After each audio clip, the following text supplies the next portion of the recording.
ৰাজীৱে ৰাজ্যিক মৰ্যাদাটো পোৱা উচিত আছিল। মই সেইটো অনুভৱ কৰোঁ। সেইখিনি চৰকাৰৰ ভুল হৈছে বুলি মই ভাবোঁ। কাৰণ ৰাজীৱত সদায় ৰাইজৰ পক্ষত থকা মানুহ, ৰাইজেইটো ৰজা পাতে।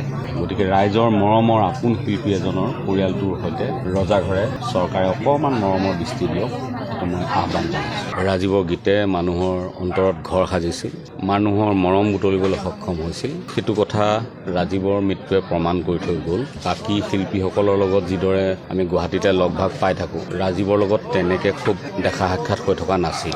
ৰাজীৱক প্ৰথম লগ পাইছিলোঁ মই ফোনত, যেতিয়া ৰাজীৱৰ ওপৰত ধেমাজিৰ ফালে এটা আক্ৰমণ হৈছিল ৰাজীৱৰ গাড়ীত। তেতিয়া ৰাজীৱৰ লগত কথা পাতিছিলোঁ, সাহস দিছিলোঁ আৰু প্ৰতিবাদ কৰিছিলোঁ দুৰ্বৃত্তক কৰায়ত্ব কৰিবৰ কাৰণে। সেইটোৱে প্ৰথম যোগাযোগ। তাৰ পিছৰ পৰা ৰাজীৱে নতুন গীত উলিয়ালে, মোলৈ পঠায়, ককাইদেউ কেনেকুৱা হৈছে।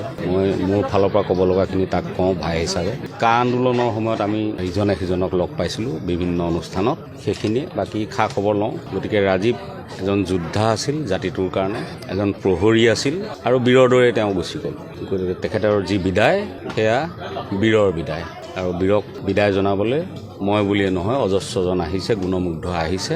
গতিকে ই প্ৰমাণ কৰিছে যে ৰাজীৱে ৰাইজৰ বুকুৰ মাজত ঘৰ সাজিবলৈ সক্ষম হৈছে। ময়ো ভোগালী বিহুৰ বাবে উজনি অসমলৈ আহিছিলোঁ, খবৰটো পাই যথেষ্ট মৰ্মাহত আৰু আজি পৰিয়ালক এখন্তেক লগ দিবলৈ আহিলোঁ। আৰু ভৱিষ্যতৰ দিনতো ৰাজীৱৰ পৰিয়ালৰ ওচৰত নিশ্চয় আমি থাকিম। কাৰণ ৰাজীৱ বা আমি কিছুমান সমগোত্ৰীয় মানুহ, চিন্তাবোৰ মিলিছিল, মনবোৰ মিলিছিল, সেইকাৰণে গানবোৰো মিলে। গুৱাহাটীৰ শিল্পীসকলৰ ক্ষেত্ৰত যিমানখিনি খবৰ বাতৰি সোনকালে বিয়পি পৰে, এই অসমৰ একদম ইমূৰত আজি শদিয়া, গতিকে হয়তো খবৰবোৰ পোৱাটো কাৰোবাৰ পলম হৈছে। উৰুকাৰ দিনা আছিল, সকলো ব্যস্ত আছিল, কেনেবাকৈ থাকি গ'ল চাগে।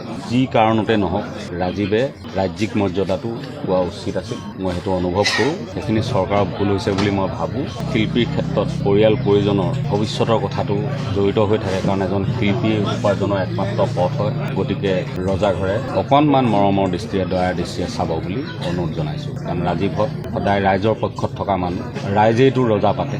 গতিকে ৰাইজৰ মৰমৰ আপোন শিল্পী এজনৰ পৰিয়ালটোৰ সৈতে চৰকাৰে অকণমান মৰমৰ দৃষ্টি দিয়ক, সেইটো মই আহ্বান জনাইছোঁ।